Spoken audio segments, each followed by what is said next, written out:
devenir prêtre. Ben, moi aussi, je voudrais devenir prêtre, peut-être cardinal. Le Seigneur ne peut pas laisser son Église sans prêtre. Je suis persuadé. Sa parole ne trompe pas. Bonjour et bienvenue, vous regardez Temahana Otefatu, l'émission de l'archidiocèse de Tahiti. Nous nous rendons aujourd'hui à la presqu'île pour y découvrir le petit séminaire de Travao placé sous le patronage de Sainte Thérèse de Lisieux. Comme les grands séminaires, cette institution a été créée pour déceler et nourrir les appels à la vie religieuse. La mission du petit séminaire, c'est d'abord d'accueillir tous les jeunes de la 6e à la 3e, puisque nous savons que le Seigneur appelle des fois très jeunes. Et donc l'Église a voulu rassembler ces jeunes qui pensent à être prêtres ou frères plus tard, même si ce n'est pas clair. Et donc rassembler ces jeunes, ces vocations, et les nourrir, les protéger, et surtout éveiller cette foi pour qu'ils s'épanouissent plus tard. Ce séminaire dédié à la jeunesse est remarquable à plus d'un titre. Il est d'abord la plus vieille institution du diocèse, une institution qui perdure dans le temps malgré plusieurs déménagements entre Papeete, la capitale, et la presqu'île de Tahiti. Donc le petit séminaire a été fondé par Monseigneur Mazet en 1940. Et si je ne me trompe pas, c'est la plus vieille institution diocésaine, le petit séminaire Sainte-Thérèse, alors qui se situait à l'époque à l'actuelle librairie Pureora à la Mission. Il a été déplacé une première fois à Mitirapa, et à Tibériade maintenant, une deuxième fois au collège Sacré-Cœur, quand il y a eu le collège Sacré-Cœur, et c'est revenu à Tibériade en 2008. Cette institution est également une exception dans le Pacifique francophone, ce qui n'est pas sans susciter d'ailleurs une petite jalousie. Le petit séminaire, c'est vraiment une chance pour notre diocèse. Là, on revient du Vanuatu, on était avec tous les prêtres de moins de 12 ans et on discutait avec les prêtres du Vanuatu, de Wallis et Futuna et de Nouméa. Et ils nous disaient que vraiment on a de la chance, diocèse de Papeete et de Taiohae, d'avoir un petit séminaire ici en Polynésie. Et c'est vraiment une grâce. Et voilà, on se demandait peut-être faire des échanges. Et je me rappelle que c'est Monseigneur Hubert qui nous disait c'est vraiment une grâce d'avoir un petit séminaire et il faut le maintenir, il faut le garder, il faut le continuer. Et ça fait plus de 75 ans qu'il y a le petit séminaire. C'est peut-être le seul petit séminaire qui reste dans le Pacifique. Et alors rendons grâce à Dieu avec cette longue durée du petit séminaire. Alors moi j'ai accompagné mon fils Oliver Camolucio, profiter de cette journée porte ouverte que moi j'ai pas eu l'occasion de vivre quand je viens des îles de Wallis et Futuna. Ici vraiment j'ai vu qu'il y a eu ce petit séminaire et j'ai eu l'occasion de présenter mon fils aussi. Ça aurait été bien s'il y avait ça aussi à Wallis et Futuna, mais ce que j'ai connu là-bas, c'est fait que juste pour les grands séminaristes. Ce que je trouve aujourd'hui avec les petits, c'est vraiment quelque chose de merveilleux. C'est une foi qu'on voit maintenant chez les grands, chez nous. Comparé avec ces jeunes-là, c'est vraiment une différence. Déjà à 11 ans, qui ont déjà cette mentalité à vouloir devenir prêtre, c'est vraiment un beau témoignage pour nous, quoi, hein. Ça t'intéresserait de mettre ton fils ici? Ouais, c'est dans le programme déjà. Hein. J'ai un peu parlé avec lui, je lui ai demandé s'il ne voulait pas venir voir un peu comment ça se passe. Il n'a pas refusé, il a tout de suite accepté. Maintenant, on laisse dans les mains du Seigneur. Si vraiment c'est son cheminement, ben, il serait ravi. Voilà.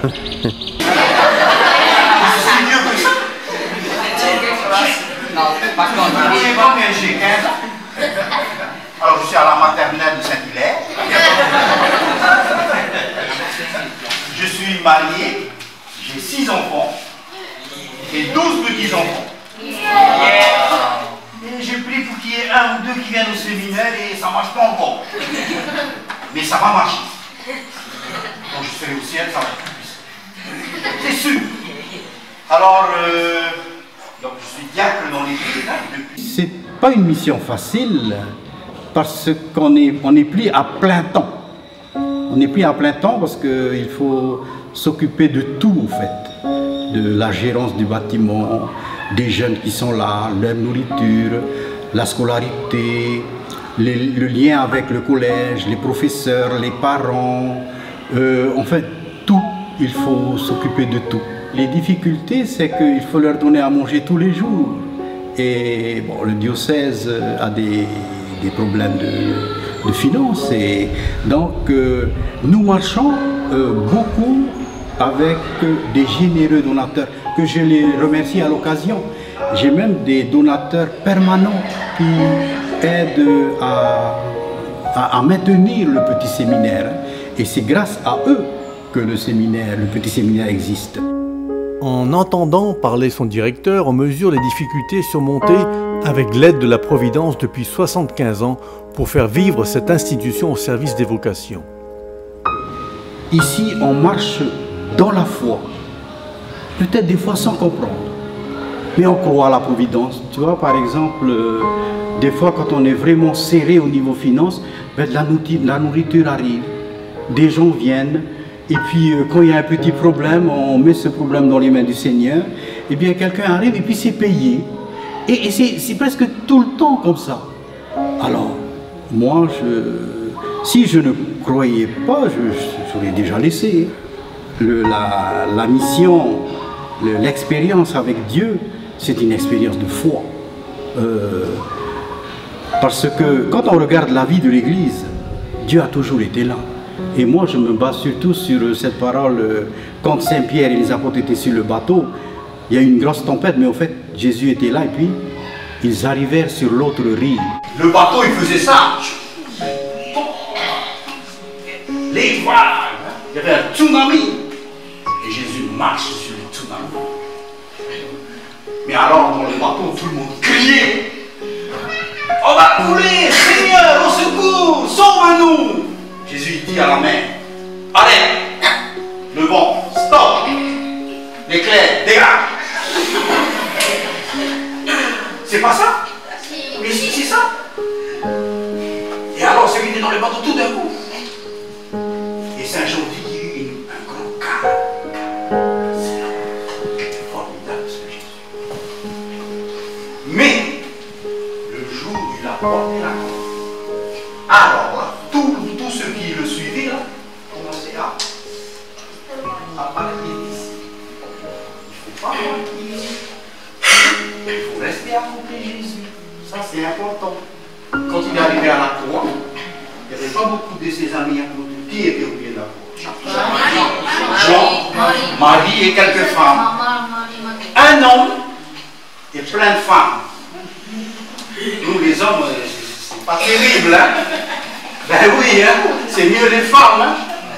Le petit séminaire, depuis 2008, est devenu aussi moyen séminaire parce qu'au collège Sacré-Cœur, ils ont un lycée. Et donc ceux qui étaient en troisième passent en seconde, première, terminale. Et donc le petit séminaire est passé moyen séminaire. Donc l'âge des jeunes ici passe de 10 ans, 11 ans jusqu'à 15, 16 ans. Et donc on est en pleine expérience en fait. On est en train de voir, parce qu'en fait, ici je suis obligé de faire deux programmes. Un programme pour les collégiens et un programme pour les lycéens. Parce que c'est pas la même chose. Hein. Et donc, on adapte les choses et on fait avec eux. Parce qu'eux aussi, ils ont des choses à nous dire. Hein. On n'impose pas tout. On essaie de voir parce que si on impose tout, ça peut casser. Mais quand on discute, c'est dans le dialogue, dans la prière, avec le Seigneur, dans l'expérience, le Seigneur nous éclaire, il nous donne des lumières. Placé au cœur du mystère de l'appel de Dieu, l'encadrement est surtout confronté au défi pastoral de nourrir le terreau de la foi pour discerner le germe de la vocation religieuse. La vocation, c'est Dieu qui appelle au plus profond du cœur de l'être humain. Et c'est une expérience personnelle. Seul l'appelé comprend et peut répondre à cet appel. Nous sommes là pour l'aider, pour le nourrir, pour débrousser un peu autour. Mais c'est très délicat parce que le monde de jeunes est un monde changeant. En général, quand les sixièmes viennent, quand je leur demande pourquoi vous venez là, pourquoi tu veux rentrer? Ah, je veux être prêtre plus tard. Mais quand il est en troisième ou en première, on voit bien que beaucoup de choses ont changé entre-temps. Il se découvre son corps, tout ce qu'il y a autour de lui, et puis le monde, l'attirance du monde est très très fort. Il me voici pour louer, me voici à t'aimer, me voici pour dire tu es mon Dieu. Tout en toi est beauté, tout en toi est grande, tout en toi est merveilleux pour moi. Me voici pour louer, me voici à t'aimer, me voici pour dire tu es mon Dieu. Tout en toi est beauté, tout en toi est grande, tout en toi est merveilleux pour moi.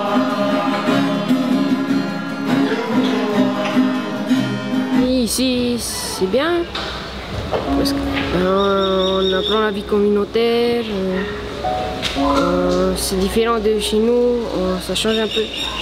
Plus, on est bien nourri, bien logé, tout ça. Et on a des activités sportives. Maintenant, est-ce que vous avez pensé à votre avenir? Qu'est-ce que vous voulez faire plus tard? Moi, j'ai pensé, je voudrais vraiment devenir prêtre. Voilà. Est-ce qu'il y a un prêtre qui est pour toi un modèle? Père David, mon parrain. Moi aussi, je voudrais devenir prêtre, peut-être cardinal. Enfin, si j'y arrive pas, je vais faire d'abord diacre, après prêtre. Donc, moi, le prêtre à qui je fais plus référence, c'est le père Joël Pomeran de la paroisse Saint-Paul de Mahina. Et pourquoi, tu peux dire? J'aime bien sa façon d'expliquer aux gens. Il est drôle, il sait bien parler. Depuis petit, j'avais ce désir de devenir prêtre. Et en venant ici, j'ai appris plus de choses. Ça m'a aidé à approfondir ma foi et à affermir ma volonté. Moi aussi, je connaissais déjà Jésus et depuis que j'étais petit aussi, quand j'étais en CM1, je voulais devenir prêtre. C'est grâce à un séminariste que j'ai connu le petit séminaire, alors à une retraite à Cana. Et quand j'ai connu, j'ai demandé à maman si on ne pouvait pas m'inscrire, alors elle m'a inscrit et quand je suis venu ici, j'ai appris beaucoup de choses. Quand tu parles aux jeunes, quand tu t'adresses aux jeunes, tu parles des trois fondations de leur vie personnelle, avec les études, le comportement et la spiritualité. Oui, comme on dit, pour construire, il faut construire sur du roc, sur du solide, a dit Jésus, et non pas sur du sable. Alors ici, au petit séminaire et moyen séminaire maintenant, nous avons trois piliers. Le premier, c'est l'étude, la vie scolaire du jeune, qui est très important. Le monde a changé à une vitesse phénoménale, donc il faut qu'il acquiert le maximum de connaissances dans tous les domaines, si plus tard ils aboutissent à la prêtrise. Et donc, l'étude est très importante, ils ont étude tous les soirs, et je surveille l'étude tous les soirs. Chacun a une fiche, et à chaque contrôle, il doit me montrer la note, et je contrôle pour essayer d'amener le jeune le plus loin possible. Ça, c'est le premier pilier, et c'est pas mal. Beaucoup réussissent bien ici. Le deuxième, c'est la vie communautaire, c'est-à-dire le jeune va vivre avec les autres, la vie sociale. L'évangile se vit dans les relations, c'est pas dans les nuages. Et donc, il faut bâtir sur l'humain. la formation humaine, la ponctualité, la bonté, la justice, la droiture, le respect, la gentillesse. On essaie aussi de les éduquer et puis on leur demande de vivre ce deuxième pilier pour être au fait une bonne personne. Et c'est le pape François qui dit que un bon comportement fait beaucoup de bien. Mais l'hypocrisie, mauvais comportement, fait beaucoup de mal. Et donc c'est le deuxième pilier. Et le troisième pilier, c'est la relation à Dieu. C'est la spiritualité, c'est la vie dans l'esprit, la prière, c'est les messes que nous avons ici, c'est l'enseignement de la parole de Dieu, c'est l'adoration. En fait, c'est la relation, c'est l'union du cœur, c'est un cœur à cœur à Jésus. Et c'est dans la qualité de l'union du jeune qui fait sa qualité de vie. Quand on a une grande qualité d'union à Jésus, ça va se refléter dans notre vie.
Alors comment se déroulent les inscriptions? Est-ce que tu choisis les jeunes? Est-ce que tu veilles à la sincérité de la vocation? Ou est-ce que tu acceptes un peu tout le monde en attendant de voir ce que le Seigneur va en faire? Oui, tu vois, là aussi c'est difficile. Si on pouvait voir le fond du cœur du jeune et son avenir, ce serait facile. Mais au fait, on se base un peu sur d'abord sa vie scolaire, comment il est dans son école, en CM2 en 6e, on base un peu sur la vie scolaire, et puis aussi sur la vie familiale. Est-ce que c'est une famille chrétienne, pratiquante, puisque l'objectif c'est d'avoir des vocations à la prêtrise, hein, et donc quand les jeunes viennent, ils viennent avec leurs parents, je leur demande d'aller d'abord rencontrer le curé de leur paroisse. Parce qu'au fait, quand un jeune vient, il faut qu'il aille voir le curé de sa paroisse et il faut qu'il ait l'approbation du curé de la paroisse. Il est envoyé par le prêtre ou par le diacre d'une paroisse ou d'une communauté. Il faut qu'il vive dans une communauté chrétienne. Et donc, quand j'aurai ça, je discerne un peu, je regarde. On a une rencontre avec le jeune et les parents. Et des fois, c'est là qu'on voit que c'est le jeune qui veut venir, ou bien c'est les parents qui sont en train de pousser par derrière. Et puis aussi, j'en parle à Père David, qui est l'aumônier du petit séminaire, et je donne ce dossier au directeur du collège. Lui aussi, il est compétent pour regarder un peu la vie scolaire, et nous prenons la décision ensemble à 3. Et c'est très difficile, hein. Un jeune peut être dans son bulletin assez limité, turbulent, mais quand il rentre, il progresse. Il peut progresser, il a compris, il est soutenu par ses parents. D'autres aussi peuvent arriver, et puis ils ne progressent pas. Et puis il y a des fois, tu penses, tiens, on prend celui-là, il est bon, il va arriver jusqu'au bout, mais en fait on s'est trompé, c'est l'autre qui est arrivé. Donc tu vois, c'est très difficile, c'est simplement avec le temps. Il faut travailler avec le temps dans les vocations. 1 an, 2 ans, 3 ans, 4 ans. C'est le temps qui dit que c'est solide ou c'est du vrai. Voilà. Quand vous parlez de vocation aux jeunes, est-ce que c'est essentiellement la vocation religieuse, sacerdotale, ou ça peut être aussi la vocation au mariage ou d'autres types de vocations? Oui, quand je parle des vocations aux jeunes, bon, comme c'est un foyer vocationnel qui a trait à la prêtrise et bien être frère, hein, on part plutôt dans ce sens-là.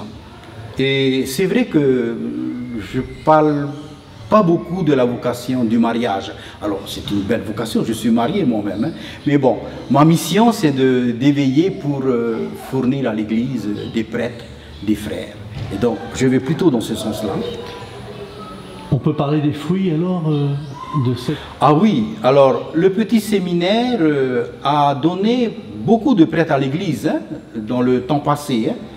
Il y a ce que je connais, il y a le Père Norbert qui a fait le petit séminaire à Mitirapa. Il y a aussi le Père Gérald Mahaï, il y a le Père Joël Oméran, il y a le Père Abraham Maitei, il y a le Père Peter Choi, il y a d'autres prêtres encore, 2 ou 3 prêtres que le nom m'échappe. Bon, ce sont des fruits du petit séminaire. Mais c'est vrai que depuis quelque temps, ça patine un peu, ça patine. Bon, mais on va mettre la traction pour que ça repart. Hein.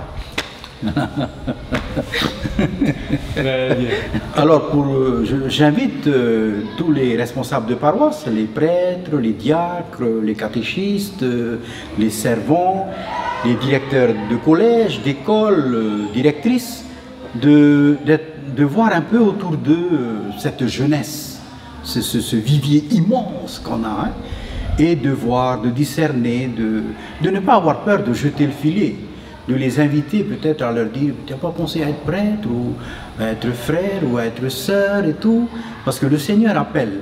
Mais c'est à nous aussi à lancer des fois on a beaucoup d'amour propre, on respecte, oui mais bon, la foi aussi nous demande de faire des devants. Alors j'invite toute l'Église à ouvrir les yeux, à regarder un peu autour et peut-être à inviter des jeunes à aller dans les séminaires ou dans les congrégations religieuses pour que l'Église continue. J'étais ancien séminariste aussi du petit séminaire du pays au Travaux. J'ai des anciens séminaristes, mais on chantait des faits de connaissance. Vous voyez, c'est beaucoup, et toute la vocation de devenir prêtre. Ça va aller. Mais moi, en ce moment, je termine dans le grand séminaire.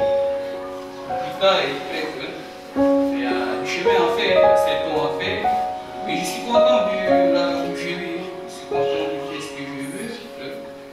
C'est vrai, c'est dur, il y a des hauts, il y a des bas, hein, mais quand tu remets tout ça dans les mains du Seigneur, on va arriver.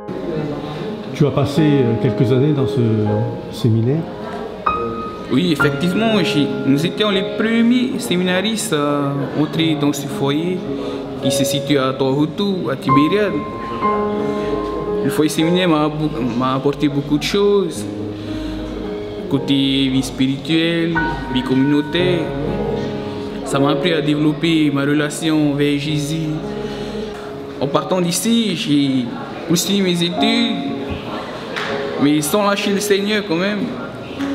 Et maintenant, j'envisage d'entrer au grand séminaire pour pouvoir devenir plus tard prêtre, si Dieu le veut. Alors. Mais c'est notre richesse, cette jeunesse.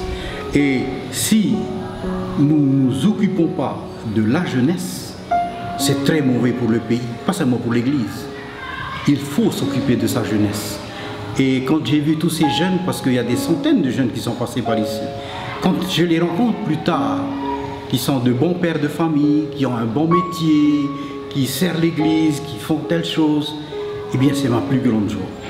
C'est un peu dans ce sens-là qui m'a enrichi. Mon regard sur les jeunes a changé.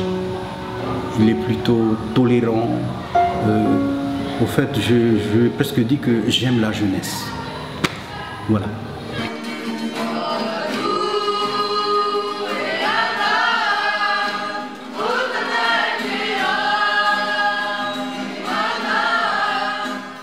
Le Seigneur ne peut pas laisser son Église sans prêtre. Je suis persuadé. Il l'appelle et il faut marcher dans la foi.